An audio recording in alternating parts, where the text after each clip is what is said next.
Siento el aire antiguo de la piedra bajo mis dedos. El suelo cruje suave, como un suspiro que atraviesa el salón vacío. Entro despacio. La vela titila y lanza sombras danzantes sobre los muros altos. El olor a cera quemada se mezcla con un leve perfume de humedad y secretos. Un huésped no invitado en esta corte de otro tiempo. Madrid, 1714. Las cortinas pesadas no solo guardan la luz de la luna, también guardan voces. Recorrí pasillos cerrados, puertas selladas, corredores que devuelven ecos, hasta llegar al cuarto donde la princesa hablaba o fingía hablar, con quienes ya no pertenecen a este mundo. Detrás de la puerta, escuché, o quise escuchar, una frase en un idioma que no reconocí. Ese instante se clavó en mi piel, como un escalofrío que nunca me ha dejado. La llama tembló. En el retrato oficial, colgado sobre la chimenea, los ojos parecieron moverse, fijándose solo en mí, o tal vez en la sangre que llevo dentro. Banquetes médicos, cámaras selladas, archivos donde el nombre de la princesa aparece escrito con tinta que huele a tierra.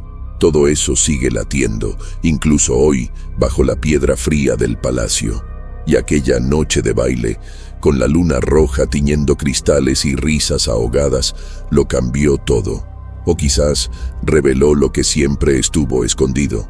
Estoy aquí para recordar, para escarbar, para confesar lo que ocurre cuando el poder se mezcla con la sangre y el silencio de las tumbas. Pero antes de sumergirnos en esta historia, cuéntame en los comentarios desde qué lugar estás viendo. Dale like, comparte y suscríbete para recibir nuevas historias todos los días. Entremos juntos al secreto oscuro de la corte. La primera vez que escuché los susurros fue en una mañana donde el frío parecía subir por las columnas del alma. Me habían asignado vigilar el corredor oriental, aquel que conducía a la habitación más aislada del ala real. La puerta de roble siempre estaba cerrada desde dentro. Solo la princesa tenía la llave, y nadie, ni siquiera los criados más antiguos, se atrevía a llamar. Decían que el aire ahí adentro era demasiado denso, aún sin chimenea. Los tapices con santos decapitados crujían con el viento, y el suelo, cubierto por una alfombra color musgo, ahogaba los pasos, pero no escondía presencias. Y esa mañana, entre las grietas de la madera, algo se escapó. Un susurro, una frase incompleta, palabras que no pertenecían al castellano, ni al latín, ni a lengua alguna del viejo mundo. Era un murmullo silbante, entrecortado, como un lamento hecho de brasas y huesos. Algo que me obligó a retroceder 2 pasos. Ella hablaba con alguien, o con varios. No era una oración, era conversación. Las pausas, los tonos, los suspiros entre las palabras. Y lo más perturbador era que se notaba que escuchaba respuestas. Decía, sí, lo escuché, y a veces reía, pero no como una niña. Era una risa hueca, lejana, hecha de eco y noche. Los guardias del ala comenzaron a turnarse con desgano. Algunos pidieron ser transferidos al convento de San Lorenzo, otros simplemente desaparecieron. Yo me quedé, parte por curiosidad, parte por un pacto silencioso. Empecé a anotar lo que oía. Noches enteras con el oído pegado a la puerta, los ojos fijos en velas que se apagaban solas. Intenté identificar el idioma. No lo logré, pero había un patrón. Siempre antes de luna nueva, la princesa pasaba más tiempo en esa habitación, y al salir, su piel era más pálida, pero sus ojos, más vivos. No era una habitación cualquiera. Dentro, había un olor demasiado dulce, casi podrido, y una cortina de terciopelo azul que jamás era abierta. Un camarero juró haber espiado una vez por una rendija. Dijo que había símbolos dibujados en el suelo, hechos con algo parecido a cera mezclada con sangre, y en el centro, una silla, solitaria, dorada, pero desgastada, como si muchas presencias hubiesen pasado por ahí, y ninguna siguiera con vida. La princesa se sentaba por horas, ojos cerrados, murmurando, y de vez en cuando, la cerradura giraba sola. Muchos dijeron haber escuchado ese clic metálico, el sonido de algo entrando o saliendo. pero al correr a revisar, el pasillo estaba vacío. Solo el frío, solo el olor a flor muerta y vela consumida. Una criada, María Inés, dijo haber entrado por error una mañana cuando la puerta quedó entreabierta. Lo que vio jamás lo explicó con claridad. Solo lloraba, repitiendo, ella no estaba sola. Insistimos. Se negó. Una semana después, María desapareció. Dijeron que huyó, pero sus zapatos fueron hallados a los pies de la puerta, uno a cada lado, apuntando hacia adentro, como si algo o alguien la hubiera jalado. La princesa no comentó nada. Cuando se le preguntó, solo sonrió y dijo, algunas compañías no pueden olvidarse. Esa frase fue registrada por un confesor real, que la escuchó en secreto y nunca más volvió a verla. Desde entonces, se colocaron 2 cerrojos en la puerta, pero el susurro continuaba. Con hierro, con oración, con todo. Descubrí que los susurros siempre aparecían después del tañido de la campana de la capilla vieja. Nunca antes, nunca durante. Como si esa campanada abriera algo invisible. Curiosamente, la campana había quedado inutilizada tras el incendio de 1699, cuando 3 frailes murieron calcinados. Aún así, todos los meses, a las 3:17 de la madrugada, sonaba una sola vez. Resonaba por las paredes de piedra como un llamado, y luego la voz de ella, clara, hablando, riendo, llorando. Un día escuché mi nombre, susurrado con una ternura que me heló los huesos. No se lo conté a nadie, pero desde entonces sentí que alguien caminaba detrás de mí, incluso en los pasillos vacíos. Alguien que respiraba, que esperaba, que sabía que yo escuchaba. Los registros de aquella habitación fueron destruidos en 1756 por orden directa de Carlos III, pero una copia sobrevivió, oculta entre los papeles de un monje que fue bibliotecario real. En ella hay un plano del cuarto, con anotaciones a mano, punto de entrada y lugar de descanso del espíritu del abuelo. El abuelo de la princesa había muerto 15 años antes de su nacimiento, pero en sus delirios decía que él venía a enseñarle a reinar otra vez. Un párrafo está manchado, pero lo legible basta. La niña no habla con los muertos, los llama. Esa frase volvió a aparecer años más tarde, escrita detrás de un espejo hallado durante una restauración, grabada con uñas, cada letra rasgada en el vidrio. Durante una inspección nocturna, noté que del suelo, justo bajo la cama, salía un leve calor. Levanté la alfombra. Había una ranura, y debajo, un compartimento, un pozo cubierto de madera. Dentro, encontré fragmentos de papel, telas quemadas y algo que parecía un diente humano. Los papeles estaban escritos en el mismo patrón que los murmullos que escuchaba, símbolos que no pertenecen a ningún alfabeto conocido. Llevé uno a un rabino de Toledo. Rechazó tocarlo. Solo dijo, esto no proviene de ningún sitio con nombre. Aquella noche soñé cosas. Todos los sueños empezaban igual. La princesa sentada en la silla, mirándome, y detrás de ella, sombras sin rostro. El rey no sabía, o fingía no saber, pero la reina madre fue oída diciendo, ella heredó la escucha. Esa expresión solo se usaba en historias de posesión y clarividencia. Un don maldito, transmitido entre los que compartían demasiada sangre, demasiado parentesco entre primos, tíos y sobrinas. La princesa nunca tuvo amigos, ni nodrizas. Se crió entre curas silenciosos y libros antiguos traídos desde Flandes, libros con tapas negras, sin título. El cuarto fue preparado para ella a los 7 años, como una especie de celda noble. Desde entonces, nunca durmió en otra parte, y cada noche encendía 3 velas, siempre 3, antes de cerrar la puerta. La cuarta, decían, era para el que venía de lejos. Una noche me acerqué demasiado. Pegué la oreja a la puerta, como siempre, pero esa vez oí otro sonido, no la voz de ella. Algo más grave, una presencia que no intentaba hablar, un ruido húmedo, profundo, como si algo respirara desde dentro de la madera. Me alejé, y en ese instante escuché la cerradura girar. La manija se movió. No esperé. Corrí por el pasillo y no paré hasta llegar a la capilla. Recé como no lo hacía desde niño.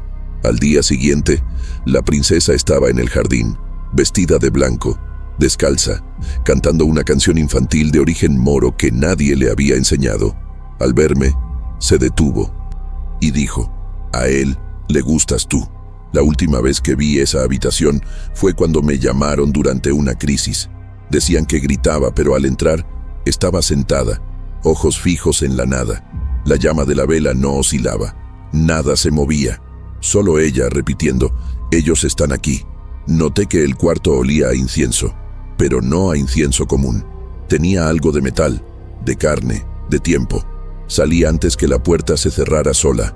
Al regresar, horas después, el cuarto estaba vacío. No había señal de que alguien hubiera estado allí, pero había un último detalle. En el espejo, un nuevo rasguño, una sola palabra: mi nombre. Era demasiado grande para una niña.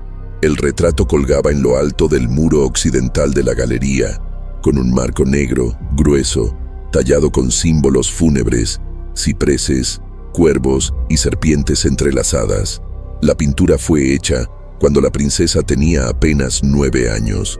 Según el pintor, ella se mantenía inmóvil durante horas. No parpadeaba. Sus ojos castaños, fijos, no seguían instrucciones. Observaban.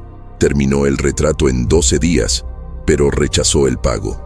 Dijo que algo lo seguía desde el tercer día, que el pincel se movía solo, dibujando sombras que no estaban en la habitación, que los ojos de la niña, en lugar de suavizarse, parecían cada vez más viejos.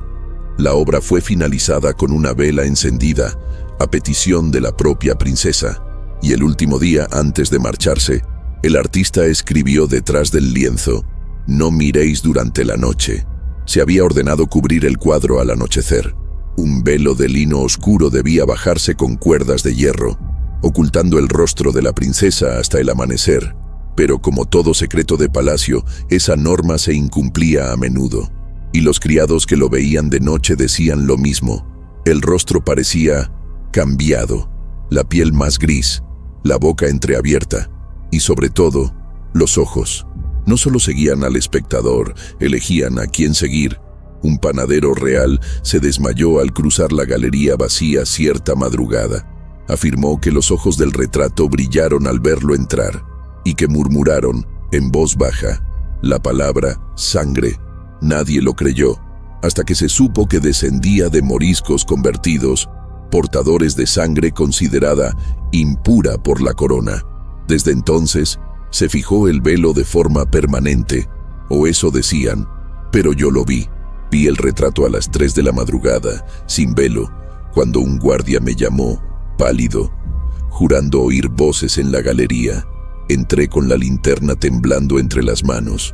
La llama vacilaba como si el aire allí fuese demasiado espeso, y allí estaba ella, la imagen de la princesa.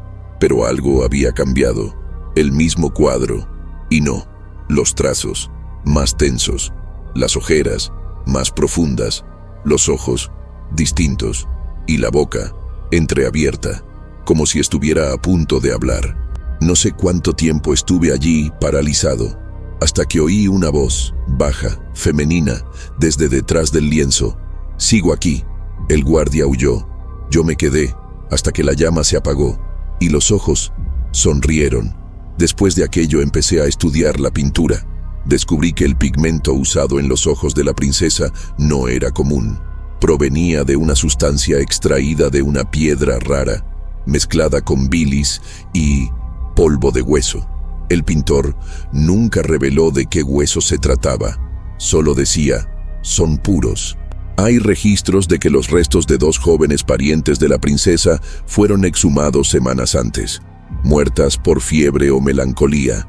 Cuando se lo mencioné a un padre cercano a la corte, se puso pálido y murmuró: «El retrato no es recuerdo, es espejo».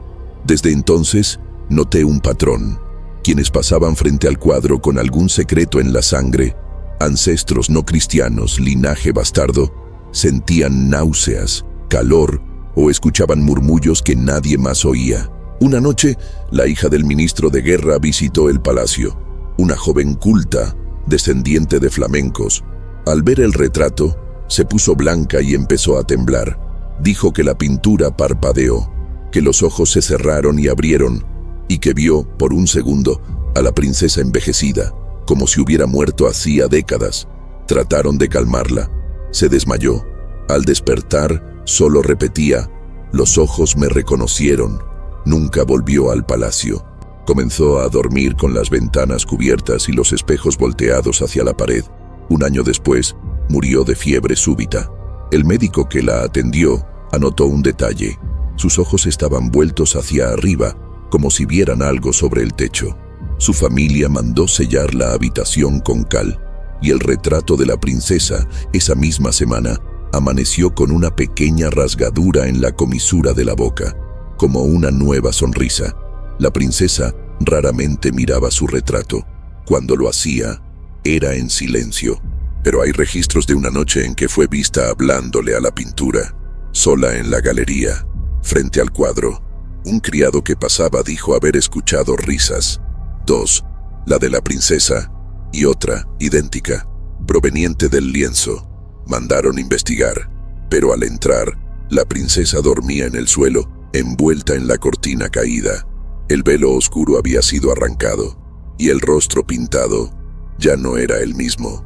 La boca estaba cerrada, los ojos alzados, como si observaran el techo o el más allá. Al despertar, la princesa solo dijo: «Ella solo quería jugar». No explicó a quién se refería, pero esa noche 5 candelabros cayeron al suelo. Ninguno tenía corriente de aire cerca. Años después, ya cerca del declive de la corte, el retrato fue retirado de la pared. Una grieta cruzaba la tela y nadie sabía por qué. Decidieron guardarlo en los archivos subterráneos. Al moverlo, algo cayó detrás del marco. Un pedazo de tela, con sangre seca. Enrollado en él, un papel. Ella no quiso ser pintada, pero ahora está atrapada. La caligrafía parecía de la princesa, pero temblorosa, como escrita con la mano equivocada. Tras eso, comenzaron a reportarse apariciones en los pasillos. Siempre la misma figura, una niña de blanco que camina en silencio hasta la pared donde colgaba el cuadro y desaparece. La pintura, aunque guardada, parecía seguir allí, como una ventana que nunca se cerró del todo. Intenté verla una última vez. En los archivos, acompañado de 2 guardias. El cuadro estaba cubierto con tela gruesa, atada con hilos de plata. Al retirar el paño, una capa de polvo lo cubría todo, pero el rostro estaba diferente, más viejo, como si solo a ella le hubieran pasado los años. Las arrugas, leves, los ojos nublados. Uno de los guardias cayó de rodillas y empezó a llorar. El otro dijo haber oído una respiración saliendo del lienzo. Salimos sin decir palabra. Esa noche, soñé con la princesa.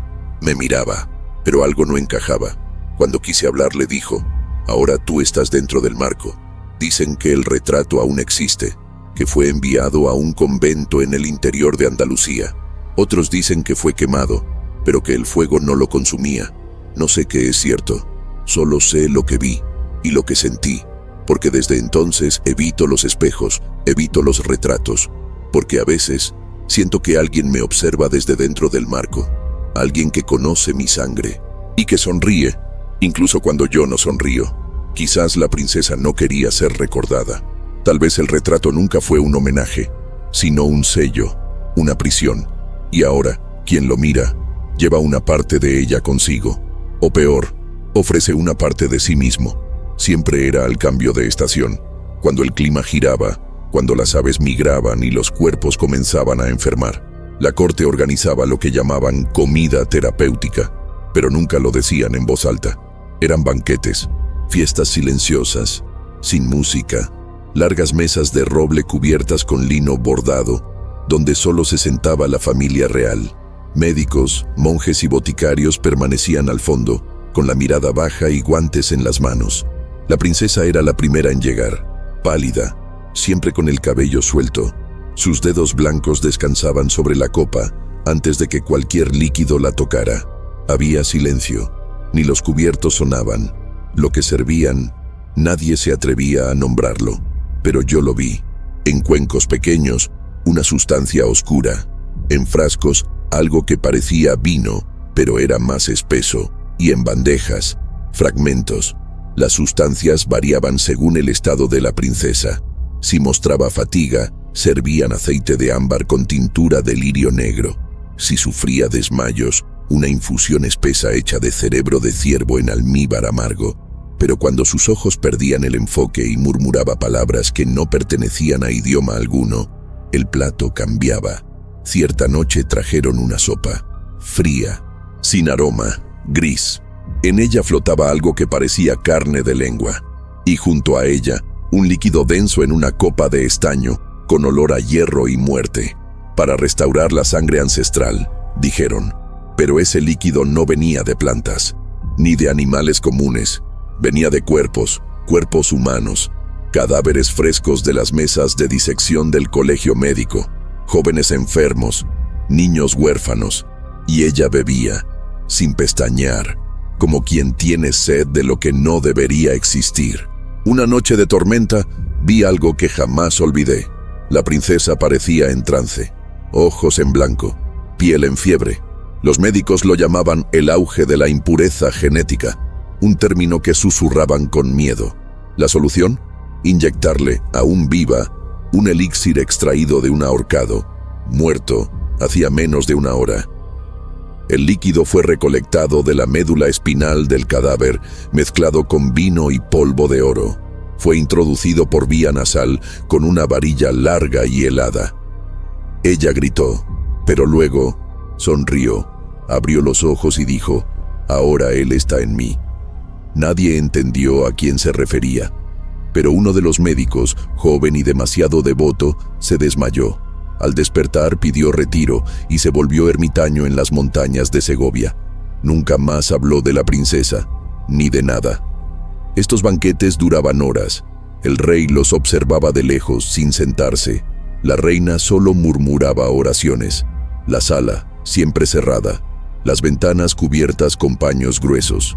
Desde afuera, a veces, veíamos sombras moverse tras los vitrales. Sombras que no coincidían con los cuerpos presentes, como si alguien más participara, como si ingerir esas sustancias no fuera solo para curar, sino para abrir canales, puentes entre la sangre y lo invisible. Empecé a registrar los efectos. Después de cada banquete, la princesa cambiaba, caminaba más lento, dormía menos, escribía palabras en espejos, tocaba muros y hablaba con gente que ya no estaba viva. Cierta vez llamó por su abuela, muerta antes de que ella naciera. Dijo, ella me dijo dónde está escondido el diente. El diente se volvió una obsesión. No entendía a qué se refería hasta meses después. Un monje de la cocina me confesó en voz baja que el diente de la estirpe era una reliquia, un molar, extraído de un niño nacido con malformaciones, pero declarado puro de sangre real. El diente se guardaba en un relicario y se molía hasta convertirse en polvo fino para mezclar con los vinos ceremoniales. Decían que eso aumentaba el apego espiritual a la carne viva y cuando se combinaba con sangre fresca, causaba visiones. La princesa lo probó al menos 3 veces. La última vez quedó en silencio 2 días. Al regresar, su voz era más grave. Hablaba en francés antiguo, que nunca había aprendido. Llamaba a los criados por nombres que no eran los suyos, y al espejo susurraba, «Somos muchas», dentro del mismo nombre. Cuando los banquetes se volvieron demasiado frecuentes, surgieron los rumores. Un cocinero dijo que el palacio era ya un laboratorio alquímico. Otro, más atrevido, afirmó que el cuerpo de la princesa era un receptáculo, un vaso, algo hecho para contener lo que antes vagaba sin nombre, y que los banquetes eran solo fases de preparación. Las sustancias no curaban, modificaban, afinaban, transformaban la estructura de la sangre. Como una antena, la carne de la princesa captaba voces que no venían del mundo de los vivos. Todo se anotaba, página tras página. Los libros médicos, hoy desaparecidos, fueron enterrados una madrugada bajo los rosales del claustro. Cuando le preguntaron al jardinero por qué, solo dijo, las palabras temblaban. Uno de los últimos banquetes fue interrumpido por un fenómeno extraño. Durante la ingestión de una infusión negra, la princesa comenzó a cantar. Una melodía infantil, inofensiva, pero cada estrofa hacía temblar las ventanas. Uno de los espejos se quebró y la cruz de plata en la pared cayó. Nadie se atrevió a recogerla. La melodía siempre terminaba con la misma frase: no soy solo una. Después de eso, su cuerpo quedó rígido, los ojos fijos, y de su boca escurrió algo que parecía mercurio. Los médicos se miraron entre sí. Uno corrió hacia ella y gritó: cierren las puertas. Pero nadie se movió. Quedamos paralizados, porque en ese instante había alguien más en la sala, algo que respiraba en la oscuridad. Ella no comía por hambre, comía por contrato, un pacto no escrito pero sellado con sangre. Había que mantener viva la línea pura, aunque costara la cordura. Los banquetes se volvieron sagrados y malditos. En una carta, un médico escribió: ella no digiere, ella absorbe, como si la sangre ajena reconociera algo en ella. En otra, un monje anotó: tras cada banquete, parece menos humana y más ancestral. Esa palabra me persiguió. Ancestral, como si el cuerpo de la princesa no le perteneciera, sino que fuera un lugar, un trono vacío esperando una conciencia antigua. Y la comida, el rito de invocación. Poco a poco, los médicos comenzaron a enfermar. 3 murieron de parálisis súbita. Uno tuvo la piel cubierta de manchas negras como tinta derramada desde dentro. El último comenzó a hablar en lenguas muertas antes de arrancarse la lengua con los dientes. La princesa los observaba. No decía nada, solo miraba como si cada reacción estuviera prevista. Tras la 5ª muerte, los banquetes cesaron, pero algo había cambiado. Ya no los necesitaba. Caminaba sola por los pasillos por la noche, murmurando recetas. Tocaba los muros con las manos húmedas y a veces se sentaba a la mesa, sola, frente a platos vacíos, como si aún estuvieran llenos, como si alguien más, del otro lado, siguiera comiendo con ella. Era invierno y el frío hacía temblar los vidrios. Las ventanas del cuarto de la princesa estaban cubiertas con telas gruesas, pero el viento igual encontraba su camino entre las rendijas. Aquella noche, todo parecía más silencioso que de costumbre. No había sirvientes en los pasillos, ni pasos en el mármol, solo el sonido regular de su respiración. Dormía profundamente, hasta que algo cambió. Un grito, no de dolor, fue como un llamado, alto, seco, casi masculino. Los guardias corrieron. Al abrir la puerta, encontraron a la princesa sentada en la cama, con los ojos abiertos de par en par. Las manos le temblaban. Miraba a todos, pero no reconocía a nadie. Intentaron calmarla. Ella preguntó: ¿quién soy? Dijeron su nombre. Ella negó con la cabeza. Ese no es mi nombre. Ese es el nombre de ella. No sabíamos a quién se refería. La institutriz intentó devolverla a la razón, pero la princesa solo repetía: ella está dentro, y yo no soy la primera. Tenía los ojos secos, la piel helada. Tocaba su propio rostro como si no le perteneciera. Los sirvientes rezaban en voz baja, pero sus palabras no parecían alcanzarla. Entonces, como sacando algo del fondo del tiempo, dijo con una voz que no era suya: tampoco seré la última. Todos escucharon esa frase, y más tarde fue registrada en los archivos reales como un episodio de confusión de identidad transitoria. Pero los que estábamos allí supimos que no era un delirio. Era como si algo o alguien hubiese despertado en su lugar. Algo que conocía el cuerpo, pero no el nombre. Mandaron llamar a un confesor, el padre Alonso, que la había acompañado desde niña. Al entrar al cuarto se arrodilló y empezó a rezar. La princesa lo miró con una intensidad que casi lo hizo tambalear. Después de unos minutos dijo: tú sabes quién soy, pero no sabes quién fui. El padre preguntó quién había sido. Ella sonrió, triste. Fui la que cayó de la torre y la que fue enterrada sin nombre. Los sirvientes se miraron. No existía registro de ninguna princesa caída ni de entierros anónimos. Pero el padre palideció.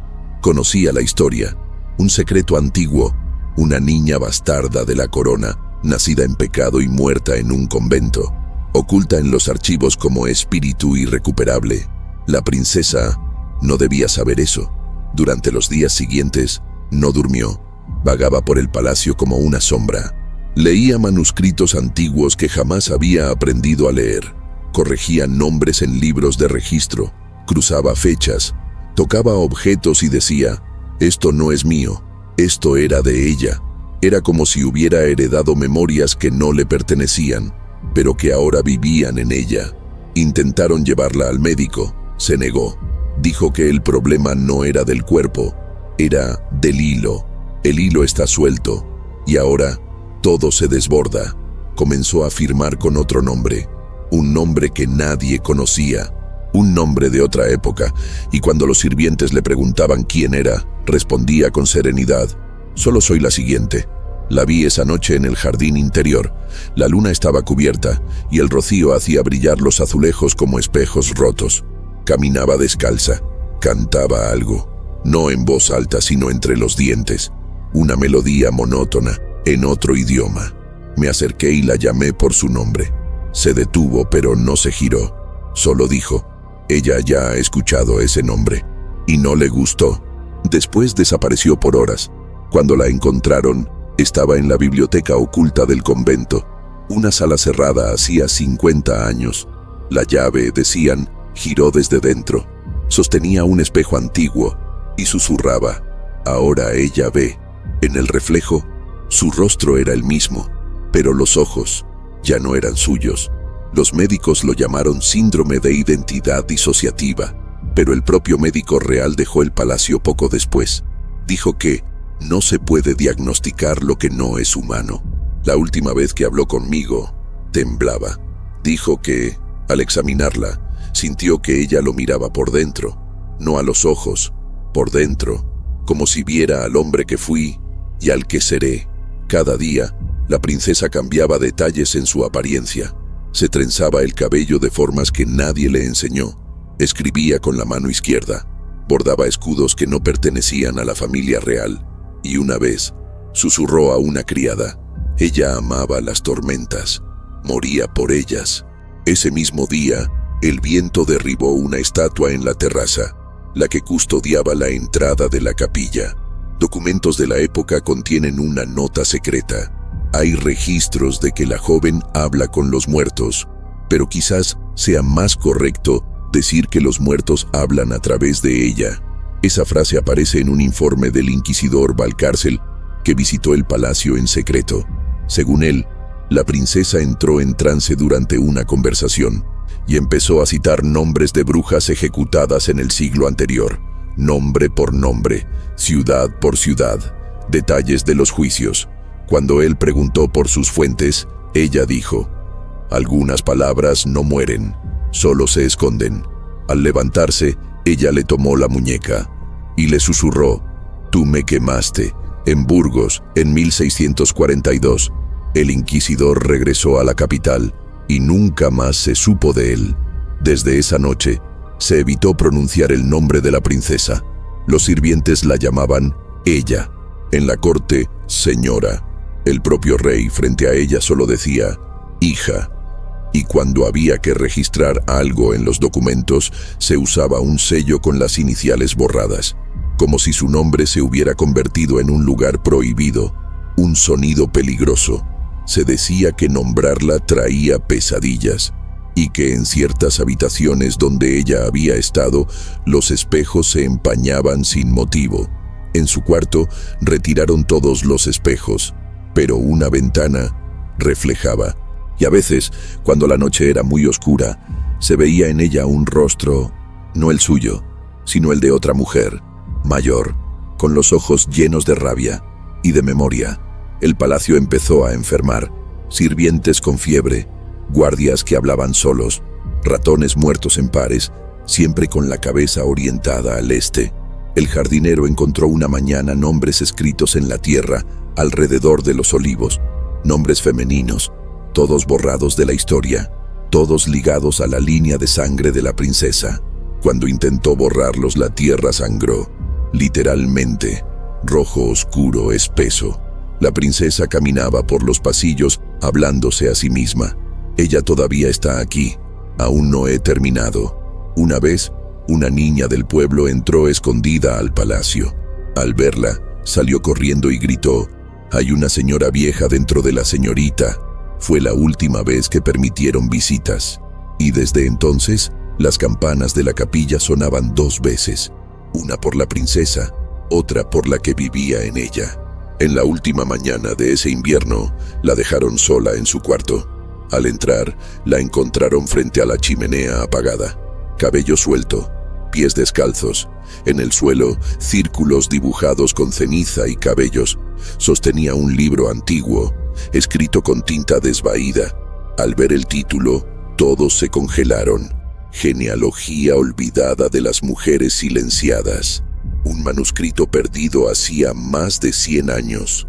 Dentro, nombres tachados a mano, y entre ellos, el nombre de la princesa, pero no el que le dieron al nacer. Otro, más antiguo, más oscuro. Cuando le preguntaron dónde lo había encontrado, respondió: ella nunca olvidó dónde lo escondió. Y al cerrar el libro, sonrió, no como una joven, sino como alguien que recordaba muchas vidas. Estaba oculta tras el tapiz, un panel de madera que solo cedía al presionar un punto exacto, 3 dedos por debajo del escudo de la serpiente coronada. Allí, entre los muros del ala este, había una cámara estrecha, sofocante, hecha de piedra húmeda y olor a papel viejo. Era donde se guardaban los archivos más prohibidos de la monarquía. No eran cuentas, ni tratados. Eran nombres, fechas, árboles genealógicos trazados con precisión quirúrgica, y un detalle que nunca se mencionaba fuera de esas paredes: la repetición. Los mismos apellidos una y otra vez, los mismos rostros, la misma sangre. Los médicos lo llamaban linaje consolidado, pero los sirvientes lo llamaban otra cosa: el cruce del espejo, porque generación tras generación los reyes se casaban con primas, sobrinas, incluso con tías, y lo pagaban caro. Algunos nacían sin habla, otros sin mente, otros con ojos que no cerraban de noche. La princesa descubrió esa cámara a los 12 años, o mejor dicho, fue llevada hasta allí. ¿Por quién? Nunca se supo, pero esa tarde, tras desaparecer por horas, regresó distinta, con un silencio que no era cansancio, era cálculo. Desde entonces empezó a hacer preguntas inusuales sobre el nombre de su abuela, sobre el hermano que murió al nacer, sobre por qué tantos retratos estaban ocultos, hasta que una noche, en plena cena, miró al rey y dijo: «Por eso tengo tus ojos». La sala se congeló. La reina dejó caer su copa. El rey no dijo nada. La princesa sonrió, como quien ya sabe. A la mañana siguiente se encerró en su cuarto con tinta y papel. Pasó 3 días dibujando rostros que jamás había visto, pero que aparecían con perfección. Retratos de muertos, de herederos deformes, de hermanas enviadas a conventos que nunca regresaron. Los archivos estaban organizados por siglos y por nivel de riesgo hereditario, una clasificación silenciosa que medía no solo el grado de consanguinidad, sino los efectos colaterales documentados. En ellos se hablaba de bebés que no lloraban, de movimientos repetitivos, de manos con dedos fusionados, y de un rasgo que cruzaba todas las generaciones: la presencia de voces, niños que hablaban solos, que veían cosas en los espejos, que escribían antes de saber leer, todo anotado con precisión y luego encerrado. La llave, decían, la custodiaban 3 monjes.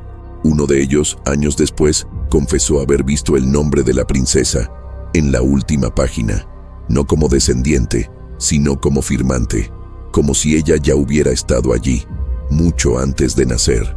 Una noche de tormenta, me llamaron de urgencia. La princesa había desaparecido. Las ventanas cerradas, las puertas trancadas. Nadie la vio salir. La buscamos por horas. Fue el viejo bibliotecario quien la encontró, dentro de la cámara de los registros, sentada en el suelo, con las manos manchadas de tinta. A su alrededor, decenas de hojas, y en cada una firma distinta, todas con el mismo trazo. «Está intentando recordar», dijo el bibliotecario sin explicar más.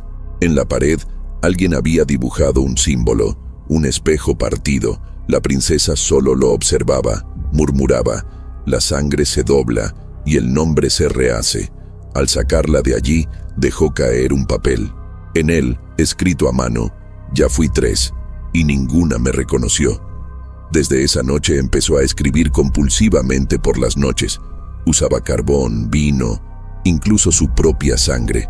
Escondía las páginas en lugares imposibles, dentro de cojines, detrás de espejos, bajo los escalones.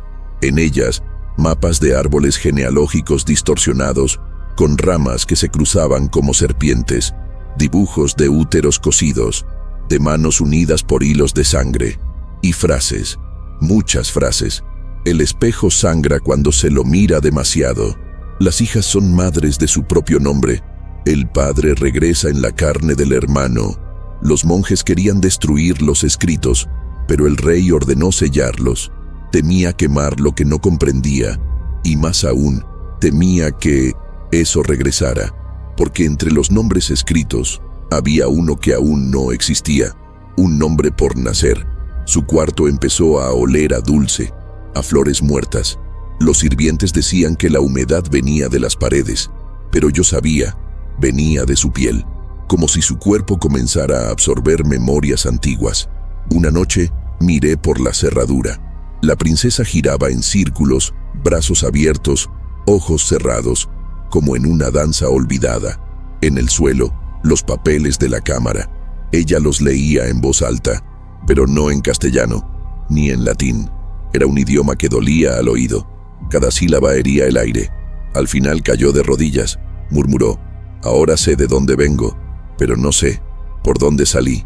Lloré, y por primera vez supe que no era una sola, que dentro de ella había otras, fragmentos, ecos, restos de hijas silenciadas. Los registros prohibidos hablaban de una línea paralela, un linaje oculto, formado por hijas que nunca llegaron a ser princesas. Niñas enviadas al campo, criadas por nodrizas lejos del trono, y que al mostrar señales eran traídas de vuelta, para exámenes, para limpiezas. Las que resistían desaparecían, las que aceptaban morían jóvenes. La princesa encontró uno de esos nombres: María Delmira, nacida en 1631, datos incompletos, pero había un detalle: hermana de sangre de la línea real. Mostró clarividencia a los 8 años, internada, y debajo algo que me heló la sangre, una firma, la misma de la princesa, pero escrita más de 80 años antes. Misma caligrafía, mismo trazo, mismo nombre, como si el tiempo no fuera una barrera, como si la sangre escribiera sin pausa. Una mañana, apareció con marcas en las muñecas, no heridas, marcas antiguas, como de cuerdas. Dijo que había soñado con la torre, no la del palacio, explicó, la del lugar donde atan a las que recuerdan. Dibujó un mapa con exactitud, un monasterio antiguo, abandonado. Los monjes lo reconocieron. Era real. La princesa pidió ir. El rey se negó. Al día siguiente su puerta amaneció abierta. Ya no estaba. Cuando la encontraron, estaba en el altar desactivado, en silencio. En la pared, escrito con carbón: «Aquí comenzó el espejo», y en la piedra, un nuevo nombre, femenino, pero conocido, una variante ancestral de su propio nombre, como si fuera la misma alma, repitiéndose bajo distintos disfraces. Después de eso, los registros de la cámara comenzaron a desaparecer, uno por uno, quemados, ocultos, nadie lo sabe. Pero lo más inquietante fue el último cuaderno hallado, bajo el piso del cuarto de la princesa. Dentro, solo 7 frases, escritas con calma. Su sangre no es suya. El nombre fue prestado. El linaje es un ciclo. Las hijas heredaron la voz. La memoria de la carne es más fuerte que la del alma. El Padre es el mismo. El espejo por fin se rompió. Esta última estaba subrayada. Cuando intenté releer, el papel se deshizo en polvo, como si nunca hubiera existido, o como si, justo ahora, empezara a ser olvidado. La noche cayó pesada sobre Madrid. Era luna llena, pero no una cualquiera, roja, como hierro fundido, un fenómeno raro que los astrónomos llamaron sombra total terrestre. La corte, sin embargo, lo leyó como presagio. Aún así, el baile no fue cancelado. El salón fue decorado con flores secas, velas negras y telas escarlatas. Decían que la princesa había pedido un escenario que combinara con el cielo. Estaba extraña en los días previos, más sonriente, más atenta, como si supiera que algo iba a suceder. Y cuando apareció en el salón, todos guardaron silencio.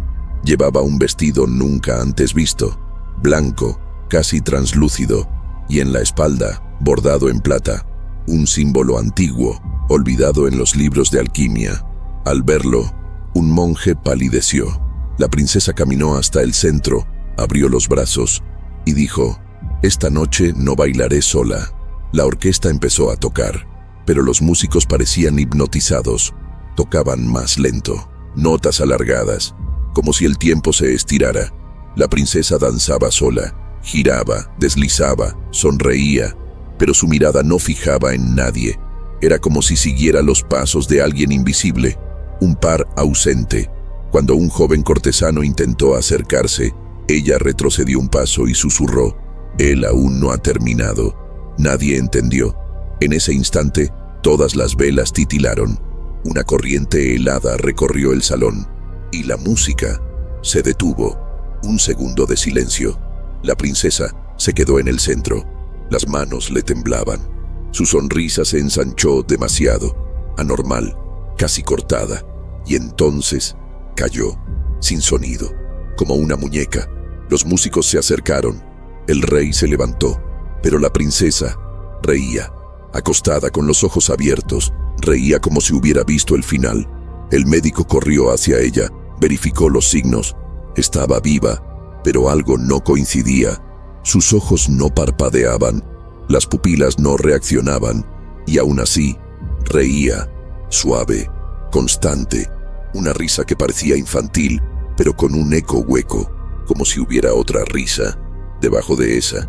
Cuando la levantaron, sus pies estaban rígidos, los brazos tensos, pero la boca seguía sonriendo y murmuraba frases sin sentido. Las anotaciones de esa noche registran expresiones como: «El vestido también me vistió», «El otro lado bailó bien», «Las 4 puertas están abiertas», sin contexto. Pero hay una frase que todos oyeron: «Ya nos intercambiamos». Nadie la entendió, pero el padre que la oyó se desmayó. Al despertar, se negó a verla otra vez. Dijo: «Lo que vi allí ya no era ella». En las semanas siguientes, 4 cortesanos presentes en el baile enfermaron. Síntomas distintos. Uno tuvo convulsiones, otro perdió la voz, el tercero quedó ciego, el cuarto desapareció. Todos ellos habían bailado cerca de la princesa aquella noche, y todos, en algún momento, dijeron la misma frase: «Me miró como si ya supiera». Los médicos buscaron explicaciones, se sellaron los archivos, pero los sirvientes hablaban. Decían que esa noche algo cruzó el salón, algo que no bailaba, pero observaba, una presencia que olía a óxido y orquídea, y que, cuando la luna roja tocó el vitral, atravesó el salón como una sombra sin dueño. Algunos creen que ese algo no entró, sino que salió, y que la princesa quedó vacía. La joven dejó de comer, de hablar. Pasaba los días en silencio mirando por la ventana, pero por las noches cantaba, una melodía baja como un susurro, siempre la misma. Cuando le preguntaron qué era, respondió: «Lo que él me enseñó». Preguntaron quién era él. Ella sonrió y dijo: «El que calza mis pies cuando duermo». Nadie comprendió, pero sus zapatos aparecían sucios de tierra, aunque no salía del cuarto. El médico escribió: «Sus pies caminan sin ella», y en las paredes comenzaron a surgir huellas, desnudas, subiendo por la piedra, como si alguien caminara, al revés, del suelo al techo, siguiendo un ritmo, como si aún bailaran allí. Para eliminar toda huella de esa noche, el rey ordenó quemar el vestido. Pero el tejido no ardía, probaron vinagre, cenizas sagradas, sal gruesa, nada lo consumía. Un alquimista dijo, es una prenda ritual, de retorno. Nadie entendió, pero el vestido fue enterrado bajo la capilla. Días después, la losa se agrietó y el suelo exhalaba un perfume dulce, casi nauseabundo. Al abrirlo, el vestido ya no estaba. En su lugar, un papel con letra infantil. Ya bailé con él. Ahora te toca a ti. Sin firma. Pero la caligrafía era demasiado familiar. La luna roja regresó meses después. Otro fenómeno astronómico. El palacio cerró ventanas, apagó velas, suspendió celebraciones. Pero esa noche, la princesa no estaba en su cuarto. La puerta, trancada por dentro. Al romperla, el cuarto estaba vacío. Sobre la cama, huellas. 2 pares, unas grandes, otras pequeñas. Y en el espejo, escrito con vaho, el baile continúa, pero no todos oyen la música. Desde entonces comenzó a desaparecer con frecuencia.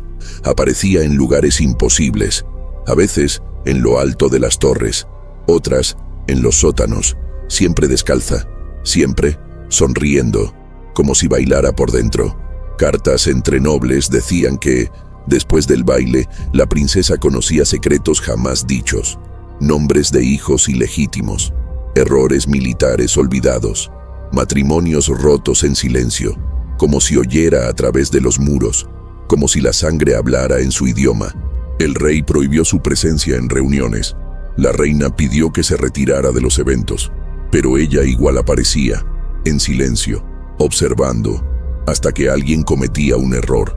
Entonces, sonreía. Una dama dijo, ella sabía quién iba a caer. Otra, su risa ya había visto todos los funerales. Desde entonces dejaron de llamarla por su nombre. La llamaban con otro, no uno bautismal, uno antiguo, silenciado por siglos, la bailarina del hilo. Se cambiaron las alfombras, se retiraron los candelabros, se prohibió la música, pero nada evitaba que, en lunas llenas, se escucharan pasos, lentos, rítmicos, una danza sin orquesta. Un guardia afirmó haber visto su silueta bailando con los ojos cerrados, pero al acercarse, desapareció. En el lugar solo un espejo roto. La grieta tenía forma de símbolo, el mismo bordado en el vestido de la luna roja.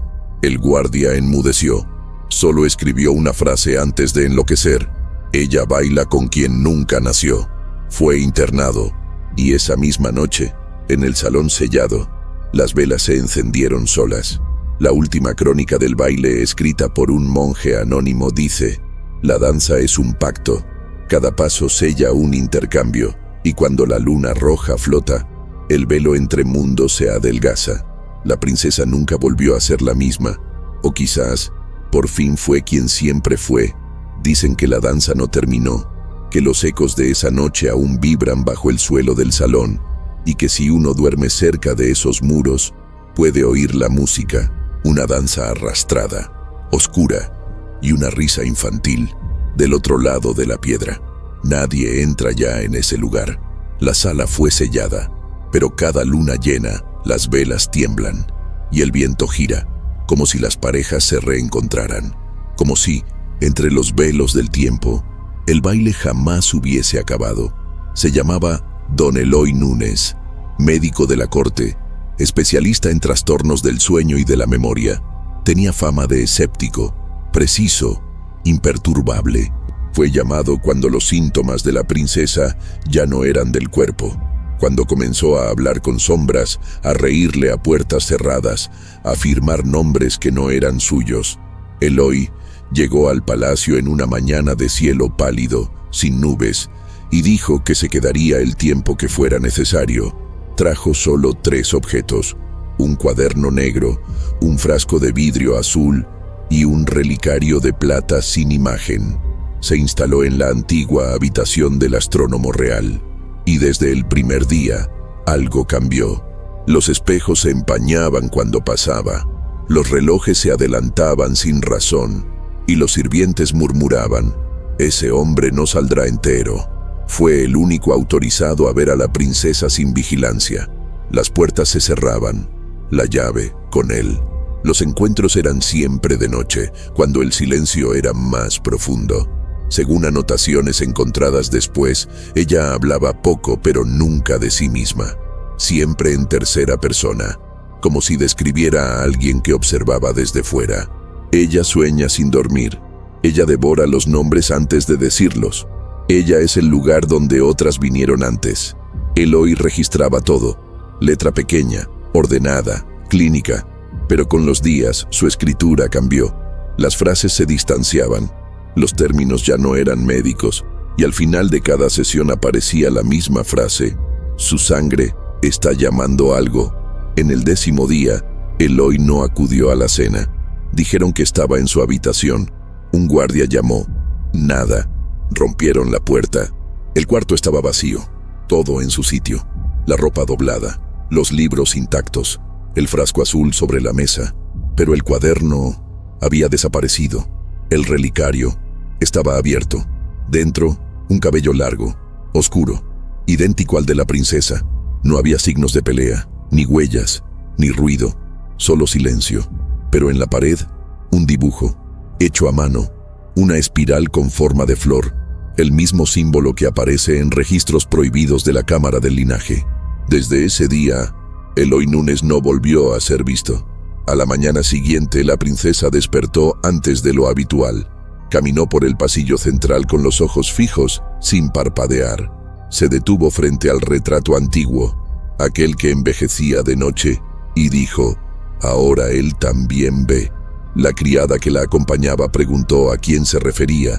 La princesa giró la cabeza y respondió: «Al hombre que tocó el fondo». Nadie entendió, pero esa noche, un detalle apareció en el vitral del salón. Un rostro nuevo, no pintado, formado por las formas del vidrio. A distancia, parecía el de un hombre con expresión tensa y ojos demasiado vivos, idénticos a los de Eloy. Ordenaron sellar el vitral, pero el rostro nunca se borró. El rey ordenó una investigación secreta. Interrogó a criados, monjes, jardineros. Nada. Hasta que un viejo monje del archivo confesó algo extraño. Dijo que días antes el médico le había pedido un libro perdido, Las venas de la corona, supuestamente escrito por una línea olvidada de sanadores reales. El libro hablaba de sangres conscientes, herencias vivas que absorbían voces, memorias, voluntades. Según el monje, Eloy creía que la princesa no estaba enferma, estaba habitada, y que su sangre no era maldición, era receptáculo, un cuerpo hecho para contener lo que aún necesitaba moverse a través del tiempo. Días después, llegó una carta, sin sello, sin remitente, en la caligrafía del médico. Una sola página. Decía: «Vi lo que ella carga, pero ya no lo carga». La carta fue entregada a la reina. Ordenó quemarla, pero el papel no ardía. Tuvieron que disolverlo en vino y miel. Dicen que la mezcla burbujeó sola y exhaló el mismo olor que la princesa llevaba después de los banquetes: óxido dulce y raíz quemada. Desde entonces, la corte se dividió. Unos decían que el médico había enloquecido, otros que fue absorbido, y había quienes murmuraban: «No desapareció, ahora forma parte de la línea». Meses después, revisando documentos antiguos, encontré un nombre extraño. Aparecía firmando informes médicos, de más de un siglo atrás. E. Núñez. Misma caligrafía, mismo estilo, misma costumbre de cerrar cada informe con una frase críptica. En uno de ellos, fechado en 1614, se leía: «Ella aún no ha nacido, pero ya late bajo tierra». Ningún médico registrado llevaba ese nombre en esa época. El sello era el del relicario de plata que usaba Eloy. Se lo mostré al bibliotecario. Palideció y murmuró: «Has encontrado el espejo del linaje». No explicó más. Pero esa noche soñé con la princesa, y detrás de ella, el médico, sonriendo, con los ojos huecos. La presencia de él no se fue. Aparecía en reflejos, en vidrios, en sombra. La princesa se detenía, miraba al vacío y decía: «Él aún me escucha». Un día, escribió en un espejo del pasillo: «Él entró por la boca». Los criados lo limpiaron, pero la frase volvía, grabada, como si no fuera tinta, sino pensamiento. Fue vista después con el cuaderno negro en las manos. Él mismo estaba vacío, todas las páginas arrancadas. Al preguntarle por ellas, respondió: él necesitaba las hojas para volver. El libro fue confiscado, pero al abrirlo, las páginas estaban allí, en blanco, y sin embargo, temblaban. Comenzó a circular una teoría entre los monjes del archivo, que el médico no se perdió, fue absorbido, que la sangre de la princesa servía como archivo de conciencias externas, como una biblioteca viviente, y que cada desaparecido era una voz más dentro de ella, un ladrillo más para lo que aún no ha llegado. Uno de ellos dijo: la princesa no necesita exorcismo, ella es el exorcismo de otros. Luego de eso los estudios cesaron, y el nombre del médico fue removido de todos los registros, como si nunca hubiera estado allí. Pero en los sueños, él sigue atendiendo, en silencio, en cuartos sin ventanas. El retrato de la princesa fue retirado tras aquel episodio, pero en la pared quedó una sombra, un contorno doble, un rostro femenino y uno masculino, como si algo, al fin, se hubiera completado. Y en los pasillos, pasos duplicados, 2 ritmos, 2 cuerpos, una mirada y una frase que todos oyeron, al menos una vez, susurrada sin origen: la sangre no elige, ella llama, y cuando llama, alguien siempre responde. El palacio todavía existe, pero ya nadie lo llama así. Las ventanas están ciegas de polvo, las puertas inmóviles como lápidas. El salón de baile fue sellado con cemento y promesas, y el ala donde ella dormía se convirtió en un archivo de papeles, como si los documentos pudieran sofocar los recuerdos. Los guías turísticos evitan mencionar el año 1714. Algunos dicen que el vitral con el rostro del médico aún está allí, cubierto con telas oscuras, y que, si te acercas lo suficiente, se percibe un aroma dulce, a flores que nunca fueron plantadas. Los archivos del incesto real fueron trasladados. Nadie sabe dónde están, pero la biblioteca de la catedral conserva una única hoja suelta, sin título, sin fecha, escrita a mano con tinta seca. Dice: la sangre es solo el camino, pero es la memoria la que decide regresar. La última vez que estuve allí, el suelo todavía crujía bajo mis pies. La luz entraba torcida por las rendijas, y por un instante, juro que escuché, muy al fondo, una melodía antigua. No venía de instrumento alguno, sino de pasos, 2 pares, coordinados, lentos, bailando, y la risa, la misma risa, infantil, lejana, imposible de olvidar. Volví hacia la puerta, y antes de salir, miré atrás. Había un espejo, roto, pero mi reflejo no estaba solo. Si esta historia te heló la sangre hasta los huesos, no te vayas sin dejar tu rastro. Comenta desde dónde nos estás mirando. Deja tu me gusta si hubo un momento que hizo latir más fuerte tu corazón. Y comparte este video con alguien que amaría descubrir los secretos ocultos en la sangre de la realeza.